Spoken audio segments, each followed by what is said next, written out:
কিসের আওয়াজ হলো? তুই কি করে পড়ে গেলি? আওয়াজ করে মানে কি করছিলি ছাদের ধারে? নিচে পড়ে গেলে কি হতো জানিস? আরে তুমি জিজ্ঞেস করছো না বলছো? ইস, আর কি, এটাই তো পারো খালি বদমাইশি করবে, ধুপধাপ করে পড়বে শুধু। দেখি নাকটা।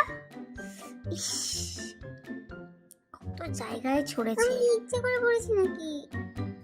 ওই যে ওই পাখিটা আমাকে ফেলে দিল আমার সাথে তাই? ঝগড়া করতে করতে রেগে গিয়ে। ও তাই? তা পাখি কি ইটের উপর উঠতে বলেছিল? বারবার তোকে বারণ করেছি, ধারে দাঁড়াবি না দাঁড়াবি না। কি ব্যথা করছে। চলো চলো নিচে চলো, নিচে চলো, ওষুধ লাগবে। চল নিচে। কোলে না। এত বড় মেয়ে হয়ে কোলে উঠবি? হ্যাঁ নাম আচ্ছা, ব্যথা চল। করছে পায়ে।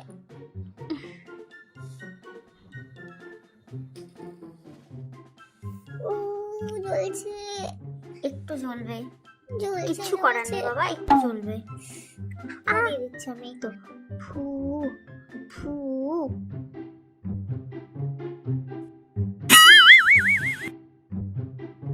আমার না মনে হচ্ছে আমি স্কুলে যেতে পারবো।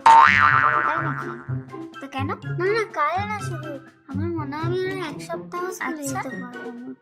দেখো নাকে লেগেছে, হাঁটুতে লেগেছে, হাতে লেগেছে, আরেকটা হাঁটুতে লেগেছে। সত্যি অনেক জায়গায় ছড়েছে। সব থেকে ভালো কি বলতো, চল না, ডাক্তারের না। কাছে চল, একটা ইঞ্জেকশন দিয়ে আনি।